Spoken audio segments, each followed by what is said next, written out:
우리는 2년이 넘는 시간 동안 코로나19로 인해서 굉장히 어려운 시기를 보내고 있죠. 2년 전과는 완전히 다른 삶을 살아가고 있습니다. 심지어 지금은 너나 할 것 없이 이 오미크론 유행이라는 그런 시대를 살아가고 있습니다.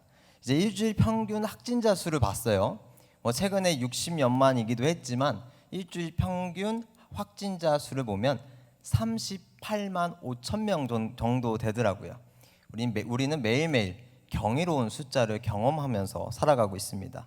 끝날 듯 끝나지 않는 이 코로나로 인해서 우리는 지금이야 제가 웃으면서 이야기하지만 사실은 좀 자유롭지 못한 시기를 보내고 있습니다. 오늘 이 시간에 함께 예배를 놓지 않고 이 예배로 나오신 우리 성도님들도 계시지만 여전히 코로나로 인해서 교회 가는 것을 꺼려하는 사람들도 사실은 많이 있습니다. 저와 함께 어렸을 적부터 이제 신앙생활을 함께 이어오던 제 친구들을 보면 지금 그 누구도 교회를 다니지 않습니다. 처음에 코로나가 처음 발발했을 때 온라인 예배 드릴 거야 라고 얘기했거든요. 근데 지금은 그 온라인 예배도 드리지 않아요. 인정하긴 싫어도 모든 분들이 그런 것은 아니겠지만 우리의 신앙은 여전히 이 코로나로 인해서 어려운 시기에 있는 것입니다. 자, 여전히 우리의 신앙은 어려운 상황 속에 있죠. 그러나 우리가 이러한 어려운 상황 속에서도 반드시 기억해야 할 것은 말씀 안에 세워져야 한다는 거예요. 자, 이런 말이 있죠. 역사를 잊어버린 민족에게는 미래는 없다. 멋있는 말이에요. 그죠? 근데 우리도 똑같아요. 말씀을 잊어버린 교회에게는 미래 따윈 없습니다. 비록 너무나도 어려운 시기에 있습니다만 이런 때일수록 하나님의 말씀을 더욱 굳건하게 붙잡고 말씀으로 견고하게 세워지는 저와 여러분들이 되기를 간절히 소망합니다. 자, 말씀 시작부터 무슨 비장한 각오라도 하듯이 저 전도사님이 왜 이렇게 비장하게 이야기할까 싶으시지요. 가뜩이나 어려운데 계속 어렵다. 어려운 시기다. 어려운 상황이다. 뭐가 그렇게 어려워? 라고 생각하실 수도 있어요. 자, 그거는 오늘 말씀이 딱 이 어려운 시기 속에서 우리에게 너무나도 필요한 우리 삶의 찬란한 별이 되어줄 평화, 화평이기 때문이에요. 자, 오늘은 성령의 열매 세 번째 시간, 세 번째 열매 화평입니다. 우리가 왜 이리도 어렵다고 말합니까? 뭐가 그렇게 어렵길래 우리는 계속해서 어렵다라고 표현을 하죠. 대소사의 이유가 있을 수 있습니다. 조금씩의 이유는 다 다를 수 있지만 큰 범주에서 본다면 우리 마음 안에 화평이 없기 때문이에요. 화평이란 무엇입니까? 자, 우리가 스마트폰을 열어서 초록색 검색창에 화평이라고 검색을 하면 자, 이렇게 나옵니다. 화목하고 평온함, 나라 사이가 화목하고 화평화스러움이라고 정의합니다. 즉 있는 그대로 해석해 보자면 우리가 이리도 어려운 건 우리 마음에 평온함이 없기 때문입니다. 서로의 사이가 화목하지 않기 때문이에요. 우리에게 국가적 안정의 평화가 없기 때문입니다. 자, 지금 우리는 우리의 삶에서 평화를 찾기란 쉽지 않습니다. 가뜩이나 코로나19로 인해서 마음이 너무나도 어려운데 어떤 사람은 이 코로나로 인해서 질병을 앓아야만 했습니다. 또 누군가는 이 코로나로 인해서 경제적인 어려움으로 인해 극단적인 선택을 해야만 했어요.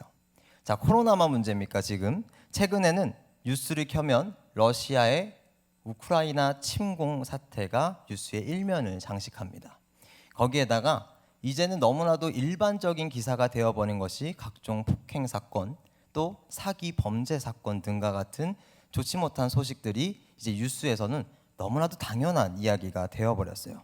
과연 우리가 이 세상을 사는 동안 단 한순간이라도 화평하다고, 내가 평화롭다고 말할 수 있겠습니까? 우리는 화평을 찾아볼 수 없는 시대를 살아가고 있는 겁니다. 그러나 이것은 어디까지나 세상의 기준입니다. 세상의 기준대로 한다면 우리는 그 누구도 화평할 수 없어요. 자, 세상의 기준대로 성공한 삶을 산 사람이 있다고 해봅시다. 자, 그 사람은 성공한 사람은 될 수 있습니다. 그러나 화평한 사람은 될 수가 없어요. 자, 왜 그렇습니까? 참된 화평은 세상의 기준 속에 있지 않기 때문이 아닙니다. 자, 그것이 오늘의 성경 말씀이 증거하지요. 함께 말씀 보겠습니다. 에베소서 2장 14절입니다. 우리 에베소서 2장 14절 우리 한 목소리로 읽겠습니다. 시작.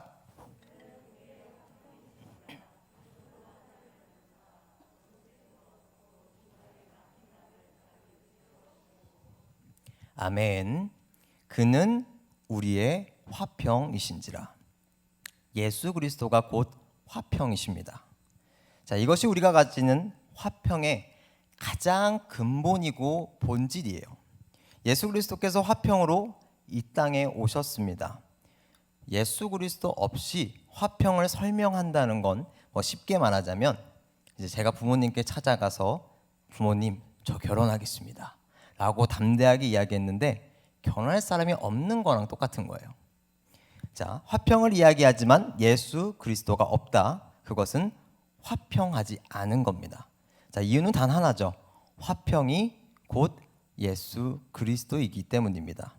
자, 하나님께서는 예수 그리스도를 이 땅에 보내셔서 그의 십자가와 부활 안에서 우리를 향한 모든 구원 사역을 완성하셨어요. 그리고 그 위대한 하나님의 구원 사역으로 하여금 우리에게 화평을 주신 겁니다. 그렇기에 우리는 이미 그리스도 안에서 화평을 누리고 있고 누려야만 합니다. 우리 함께 말씀 보겠습니다. 로마서 5장 1절 2절의 말씀입니다. 그러므로 우리가 믿음으로 이롭다 하심을 받았으니 우리 주 예수 그리스도로 말미암아 하나님과 화평을 누리자. 우리 2절 함께 읽습니다. 시작.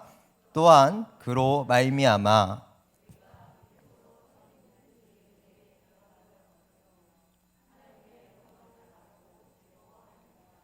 아멘. 굉장히 간단한 방정식이죠. 우리가 이 세상에서 화평하기 위해서, 평화롭기 위해서 내 주변 환경이 어떠해야 되고 내가 돈을 얼마를 벌어야 되며 내 몸 안의 질병은 최소 한 2개까지만 화평하다고 말할 수 있습니다. 라는 그런 기준이 아니라 오직 우리는 예수 그리스도로 말미암아 오직 우리의 믿음을 통해 화평을 누릴 수 있다는 거예요. 자, 그리스도께서는 자신을 하나님과의 화목제물로서 스스로를 내어주셨습니다. 그리고 우리와 하나님 사이에 막힌 담을 허무시고 참 평화를 이루셨습니다. 자, 성경이 말하는 참 평화란 다른 게 아닙니다. 멀어져 있던, 담으로 인해서 갈라져 있던 하나님과 우리 사이의 관계가 회복된 겁니다. 이것이 하나님께서 그리스도를 통해 우리에게 주시는 참 평화, 참 화평입니다. 에베소서 2장 11절에서 13절. 자, 에베소서 2장 11절에서 13절 말씀입니다. 그러므로 생각하라. 너희는 그때에 육체로는 이방인이요 손으로 육체에 행한 할례를 받은 무리라 칭하는 자들로부터 할례를 받지 않은 무리라 칭함을 받는 자들이라. 그때에 너희는 그리스도 밖에 있었고 이스라엘 나라 밖의 사람이라.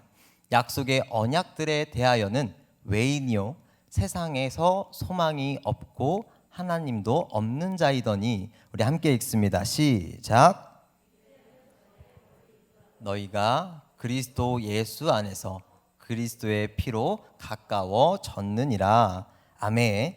자, 말씀을 보면 이 11절에 그때에 라는 말이 나옵니다. 과거형이죠. 그때라고 해서. 그리고 13절에 보면 이제는 이라는 표현을 통해서 이제 현재형으로 사용되어져 있습니다. 자, 예수께서 오시기 이전 과거에는 이스라엘 백성이 아닌 이방인들은 구원의 상징과도 같은 할례를 받지 않은 사람이었어요. 물론 예수님 오시기 이전에 이방인들이 하나님께로 구원받았다라는 성경의 기록이 있습니다. 그러나 오직 이스라엘 백성들에게만 주어졌던 특권, 하나님께 선택받은 백성이라는 그 이스라엘 백성들의 손길을 통해서만이 하나님을 알 수가 있었습니다. 자, 우리가 한편의 드라마라고 생각을 해본다면 하나님이 이 드라마의 메인 감독이에요. 그리고 그 드라마의 주연은 이스라엘 백성들이었습니다. 자, 그럼 우리의 이치는 어디입니까? 우리와 같은 이방인들은 그냥 대사 몇 마디, 많아야 대사 몇 마디 있을 법한 조연 혹은 지나가는 행인 1, 2 그 정도에 불과했다는 겁니다. 그러나 이제는 그리스도 예수 안에서 그리스도의 피로 분리되어 있던 이 담이 완전히 무너졌다는 것입니다. 자, 에베소서 2장 14절 15절입니다.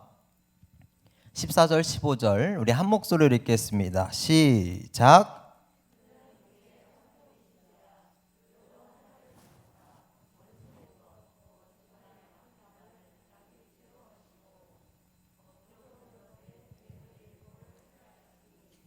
이는 이 둘로 자기 안에서 한 세 사람을 지어 화평하게 하시고. 아멘. 자, 예수 그리스도를 통해서 하나님과 이방인 사이에 또 유대인과 이방인 사이에 있는 막힌 담을 허무시고 서로가 화평하게 하셨습니다. 즉 예수 그리스도를 통해서 유대인과 이방인이라는 구분선을 더 이상 짓지 않는다는 이야기예요. 자, 그리고 그리스도 안에서 새로운 사람, 즉 하나의 믿음을 가진 하나의 공동체로서 만드십니다. 그리고 그 공동체가 바로 지금 우리가 함께 모인 교회라는 겁니다. 자, 하나님께서 그리스도를 통해 이루신 참 평화가 바로 우리 교회 안에 있는 거예요. 바로 반월중앙 교회, 우리 교회 안에도 동일한 그리스도의 평화가, 그리스도의 화평이 함께할 줄 믿습니다. 자, 여기까지만 듣고, 딱 여기까지만 듣고 하나님의 평화, 하나님의 화평을 전부라고 생각을 한다면 10부작으로 제작된 드라마를 딱 5부까지만 보고 이 드라마 다 봤다 하는 거랑 똑같은 겁니다.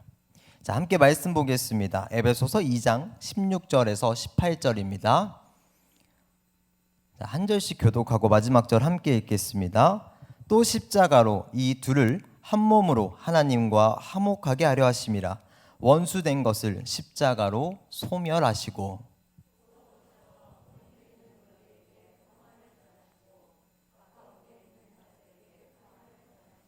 함께 읽습니다. 이는 저로 말미암아 우리 둘이 한 성령 안에서 아버지께 나아감을 얻게 하려 하심이라. 아멘. 예수 그리스도께서는 십자가를 통해 첫째는 하나님과 화목하게 하셨습니다. 자, 그리고 둘째는 먼데 있는 자들과 가까운 데 있는 자들에게 동일한 평안을 주셔서 하나 되게 하셨다는 거예요. 즉 예수 그리스도께서는 우리를 하나님과의 평화뿐만 아니라 유대인과 이방인을 하나 되게 한다는 공동체의 평화도 말씀하고 계신다는 것입니다. 자, 정리해서 이야기하면 우리는 예수 그리스도를 통해서만이 하나님께로 나아갈 수가 있습니다. 자, 원래 우리는 하나님과 화목할 수 없었어요. 왜요? 아담과 하와의 원죄로 인해서 우리는 하나님과 우리 사이에는 절대 넘을 수 없는 담이 생겨버렸습니다. 그럼에도 하나님께서는 우리를 사랑하셔서 예수 그리스도를 이 땅에 보내셨습니다. 그리고 우리는 그리스도의 육체와 피 흘리심으로 하나님과의 관계를 회복하게 되었습니다. 자, 그래서 우리는 예수 그리스도를 믿음으로만 하나님께 가까이 갈 수가 있는 거예요. 자, 이것이 교회에서 가장 많이 이야기하는 화평, 이른바 수직적인 평화입니다. 그러나 이거는 화평의 단면에 불과하다는 겁니다. 하나님께서 말씀하시는 평화는 크게 두 가지의 평화로 우리가 이해를 해야 됩니다. 하나는 방금까지 계속 이야기하고 있는 하나님께서 우리에게 주시는 평화, 예수 그리스도를 통해 이미 이루시고 이미 완성하신 평화입니다. 그리고 하나는 하나님께서 우리에게 요구하시는 평화예요. 하나님께 받은 그리스도의 참된 평화를 우리가 이루어가야 한다는 겁니다. 자, 이것을 우리는 수평적인 평화라고 정의할 수 있습니다. 자, 우리는 그리스도의 참된 평화 가운데 교회라는 하나의 공동체를 이룹니다. 그리고 그 공동체 안에서 우리는 수평적인 평화를 이루어야 할 책임이 있는 거예요. 자, 교회란 무엇입니까? 그리스도의 화평이 완성되는 곳이자 그 화평을 만들어가는 화평의 장입니다. 자, 사도 바울은 이 화평에 대해서 성령의 9가지 열매로 설명을 하죠. 근데 그런 생각 안 해보셨어요? 왜 그 많고 많은 비유 중에서 왜 나무일까? 왜 성령의 열매여야만 했을까? 자, 열매를 맺으려면 어떻게 해야 합니까? 그냥 뚝딱 하면 열매가 효로로롱 하고 나오는 게 아니죠. 자, 열매를 맺기 위해서는 그 과정이 우리가 생각하는 것보다 사실은 잘 알고 있는 것처럼 녹록지만은 않습니다. 자, 한 나무가 열매를 맺기까지 갖은 노력이 필요합니다. 씨를 뿌리고 나무가 자라기까지 물도 꾸준히 줘야 돼요. 그리고 올바른 방향으로 이 나무가 자라고 있는지 계속적으로 체크해서 혹시라도 엇나갔을 때 그 나무를 올바르게 잡아주기도 하죠. 자, 어느 정도 나무가 자랐습니다. 자, 그러면 끝입니까? 아니죠. 또 가지가 너무 많이 자라는 건 아니지. 이 이쁘게 자라나는 가지가 다른 가지로 인해서 올바르게 피지 못한다든지 그런 걸로 인해서 가지치기도 합니다. 자, 이렇게 이 나무 하나를 자라게 하는 데 있어서 또 이 나무의 끝에 열매를 맺게 하는 데 있어서 우리는 그 열매를 맺게 하는 데까지 굉장히 많은 노력을 우리에게 요구합니다. 자, 그런데 이 나무를 키우면서 가장 중요한 게 무엇인지 아십니까? 가장 중요한 거. 잘 안 들려서 죄송합니다. 가장 중요한 건 광합성입니다. 그런데 문제는 이 문제를 우리의 노력으로는 극복할 수가 없다는 거예요. 우리가 아무리 좋은 자리에 나무를 심었을지라도 그 자리에 햇빛 하나 들어오지 않는다면 그 나무는 절대로 제대로 자라나지 않습니다. 그 말은 무엇입니까? 열매를 결단코 맺을 수가 없다는 거예요. 자, 열매를 맺는 우리의 노력도 필요하죠. 필요하지만 나무가 강합성을 하기 위한 햇빛이라는 우리로서는 범접할 수 없는 절대적인 도움이 필요한 겁니다. 자, 성령의 열매도 마찬가지입니다. 사랑의 열매, 희락의 열매, 그리고 오늘 화평의 열매까지 사도 바울이 말하는 이 열매를 맺기 위하여 우리는 부단히 노력해야죠. 그러나 그보다 더 중요한 건 열매를 맺기 위한 성령의 전적인 도우심이 먼저 필요하다는 겁니다. 자, 오늘 우리에게 주어진 화평의 열매는 사실 예수 그리스도께서 자신의 육체와 피로 이미 완성해 주신 열매입니다. 이미 전적으로 하나님께서 그리스도를 통해서 이뤄내신 열매라는 거예요. 그렇게 우리는 이미 이 열매, 이 화평의 열매를 이미 받았습니다. 하나님께서는 우리를 이 교회로 부르실 때 그 누구도 차별하지 아니하고 구분하지 아니하고 하나님 나라의 동일한 시민으로서 우리를 불러주셨다는 거예요. 그저 우리는 이미 이루신 이 화평을 주신 하나님께 감사하면서 그 화평을 나누는 겁니다. 그것이 하나님께서 우리에게 요구하시는 화평이자 그리스도의 참된 평화라는 겁니다. 자, 바로 이 화평을 나누는 것이 우리의 교회입니다. 그런데 한 가지 아이러니한 게 있습니다. 자, 이 교회가 이제 예수 그리스도의 제자들을 통해서 세워진 이 교회가 사실 당연히 이제 그리스도의 화평을 나누고 화평의 장이라는 교회로서 세워져야 하는데 사실 이 땅에 교회가 세워지고서부터 지금까지 썩 그렇게 화평하지만은 않았다는 거예요. 처음 세워진 초대교회조차 그랬습니다. 선민 사상으로 가득 찼던 유대인들은 이방인의 교회를 향해 이단이라 소리쳤습니다. 교회라는 이유 하나만으로 우리는 욕을 먹어야만 했어요. 교회가 좋은 일을 하는 건 당연했지만 작은 실수 하나만 걸린다면 고개를 숙여야만 했습니다. 이것만 보면 우리끼리 우리 교회 안에서만큼은 그래도 화평하지 않았습니까? 라고 말할 수도 있겠죠. 자, 그럼 교회 내부로는 어떻습니까? 서로가 하나 되지 못하고 분쟁하기 바빴습니다. 서로가 서로를 핍박했고 공공의 이익보다는 개인의 이익을 추구하기 시작했어요. 교회 성직자들은 그 누구보다 거룩하고 경건해야 하지만 그 누구보다 부패했고 권위에 취한 그들은 사람들 위에 군림하고 싶어 했습니다. 예수 그리스도의 삶을 가장 본받아야 할 이들이 가장 예수 그리스도와 닮지 않은 존재로서 살아왔다는 겁니다. 자, 여기 그 어디에 예수께서 이루어내신 예수님께서 이미 완성하신 평화가 그 평안이 그 화평이 있을 수 있겠습니까? 우리 함께 말씀 보겠습니다. 에베소서 2장 20절에서 22절입니다.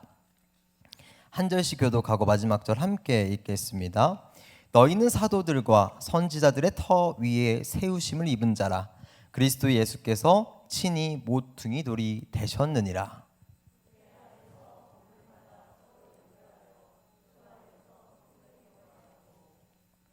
너희도 성령 안에서 하나님의 거하실 처소가 되기 위하여 예수 안에서 함께 지어져 가느니. 아멘. 자, 그리스도 예수께서는 친히 모퉁이 돌이 되셔서 교회의 기초를 다지셨습니다. 그리고 그 교회가 2000년이라는 시간 동안 많은 이들을 통해서 유지되고 때로는 시대의 흐름에 변화되었으며 지금의 모습으로, 지금 우리 교회의 모습으로 이어져 오고 있는 거죠. 항상 좋았던 적도 없고 늘 평탄한 길만을 걸어왔던 것도 아닙니다. 때로는 무너질 뻔했고 아슬아슬한 줄타기를 이어오던 때도 분명히 있었습니다. 그럼에도 변하지 않는 사실은 예수께서 세우신 그 기초가 단 한 번도 무너진 적이 없다는 거예요. 외부의 간섭에서 흔들렸던 거, 예수께서 흔들렸던 그 기초가 흔들린 것이 아니라 외부의 간섭에서 흔들렸던 건 우리였습니다. 교회 내부에서 무너졌던 것도 우리였다는 거예요. 이미 예수께서 평화를 이루셨지만 그 평화를 이루지 못하고 있었던 건 우리라는 것입니다. 자, 사랑하는 성도 여러분, 말씀을 정리하겠습니다. 하나님께서 우리에게 말씀하시는 평화란 무엇입니까? 화평이란 무엇입니까? 예수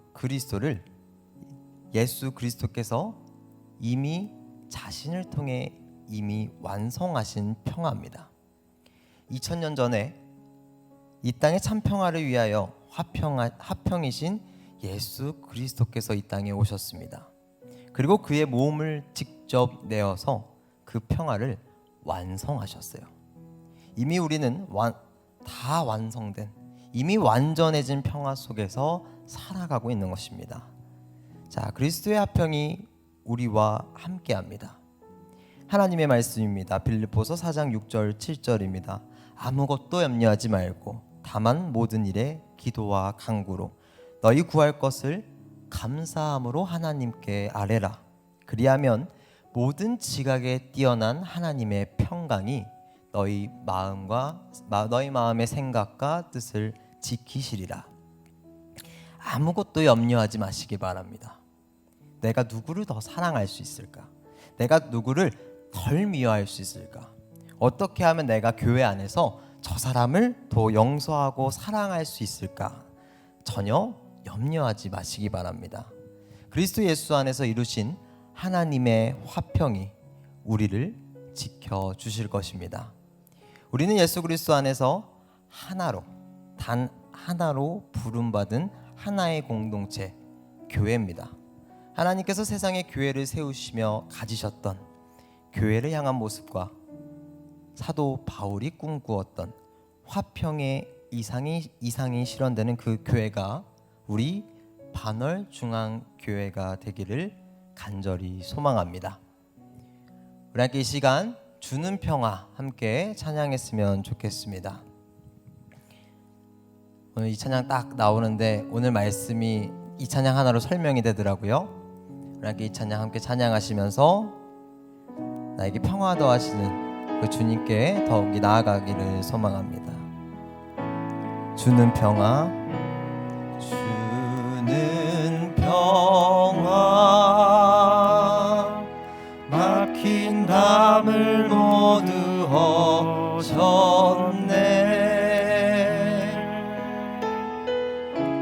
주는 평화, 우리의 평화, 주는 평화, 막힌 담을 모두 허셨네. 주는 평화, 주는 평화, 우리의 평화. 우리 다시 한 번 더 찬양합니다. 주는 평화, 주는 평화, 막힌 담을 모두 허셨네.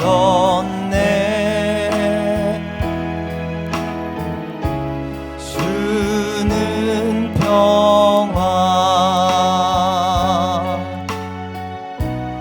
우리의 평화, 주는 평화, 막힌 담을 모두 허셨네. 주는 평화, 우리의 평화. 염려 다 맡기라, 염려 다 맡기라. 주가 돌보시니. 주는 평화,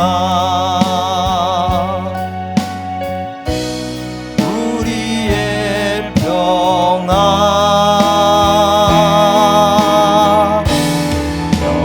염려 다 맡기라. 주가 돌보시니. 주는 평화, 우리의 평화. 기도하겠습니다. 화평의 왕 되신 하나님, 우리를 위하여 예수 그리스도를 보내심으로 우리의 담을 허무신 하나님, 참으로 감사드립니다. 버림받아 마땅한 우리를, 이 세상에 소망 하나 없던 우리를 그저 사랑하셔서 예수 그리스도를 우리에게 보내주셨음을 우리가 기억합니다. 예수 그리스도께서는 몸을 내어 받지 않아도 될 고통받으셨습니다. 죽지 않아도 될 죄 없는 몸이었지만 친히 우리를 위하여 십자가에서 죽으시고 피 흘리신 그의 몸으로 친히 화평이 되어 주셨습니다. 화평이신 예수 그리스도를 믿음으로 말미암아 하나님의 참 평화를 누리는 우리가 되게 하여 주시옵소서. 주여, 우리도 너무나도 부족하지만 하나님께서 세우신 평화의 장인 이 교회 안에서 하나님의 참 평화를 간절히 사모하며 하나님께 나아갑니다. 우리를 교회 자리로 불러주신 하나님, 우리에게 이미 주어진 참 평화에 감사하며 이제는 그 평화를, 그 화평을 우리가 이뤄가게 하여 주시옵소서. 내 안에 내주하시는 성령의 도우심을 통해 주의 화평을 이제는 내가, 우리 교회가 이뤄가게 하여 주시옵소서. 참 평화이신, 평화를 이루시고 완성하신 예수 그리스도의 이름으로 기도했습니다. 아멘.